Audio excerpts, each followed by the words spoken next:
We lose a lot of stunt guys based on helicopters and high falls is probably where we've lost more stuntmen in the business. So I think if anything gets my attention more, it's the high falls. You know, when you get ready and you step off, and it's that one moment that you almost, there's so much adrenaline going through your body when you've gotten that lean and you actually realize that there's no coming back. You've made that final step. And then things become slow motion. I mean, your mind is working, your body is turning in the air, you're figuring out where you're going to go, how flat you're going to get. So, you know, I like to pass those on to the younger guys, personally.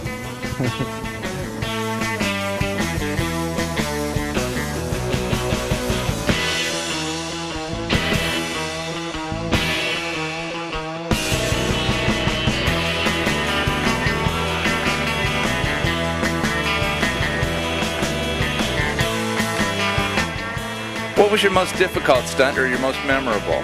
I hope you show this on your tape when you do it. A friend of mine, Pat Statham, and I do a lot of car turnovers, dual, 2 cars at the same time.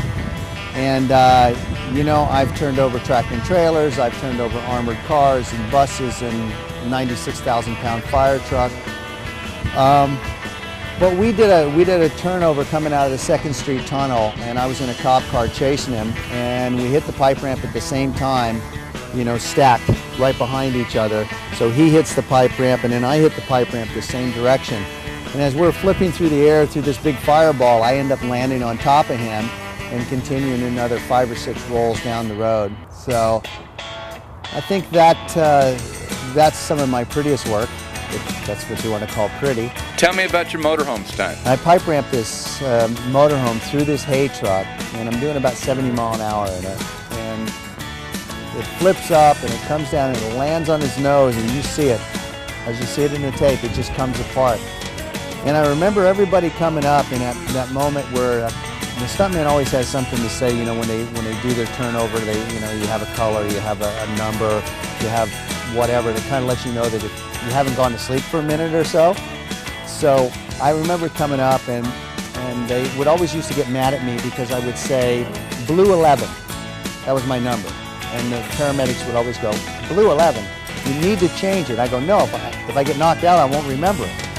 So the guys come running in, and I'm laying in this thing, and there's absolutely nothing left.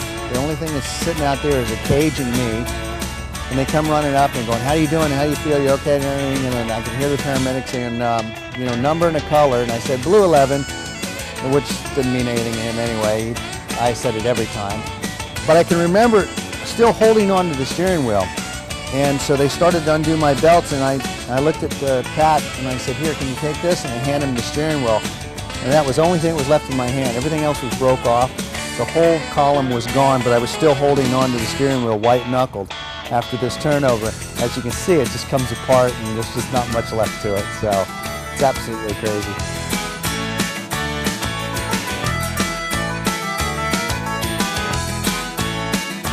What about your fire truck stunt? You actually pipe ramped a fire truck? You know what? I did a fire truck, and it was on a movie called Cyber Tracker with Don Wilson, and I was doubling Don Wilson and brought this fire truck up to about 55 miles an hour, and the pipe ramps that I had was like the Incredible Shrinking Woman. This pipe ramp was 40 feet long, 8.5 feet tall. It was the biggest thing I've ever seen in my life. When they unloaded it, I was like, are you sure you want me to do this? But we brought it down the hill at 55 miles an hour, and I slid the fire truck up the ramp and turned it over. So 96,000 pounds in midair, landing on its top. That was a big hit. It was a very big hit. What advice would you give to a younger person that wants to get into stunts? You know, it takes a little bit longer to be known as a stuntman, unless you have a really unique stunt that you do. My advice to the younger guys is come to Hollywood, be prepared. Be prepared to work hard, and work hard at your craft. Stay in shape. You know, and a lot of guys don't want to act in front of the camera. You know, stunt guys, you know, I don't know how many times that the jobs that I've gotten is because I can also do dialogue. and I can also do the stunt. So, you know, the production company is looking for a guy that's able to do 2 or 3 pieces of dialogue and actually do the stunt. So I would suggest anybody that comes to Hollywood, take some acting lessons. Take some acting lessons and try to move yourself on other than the physical stunts.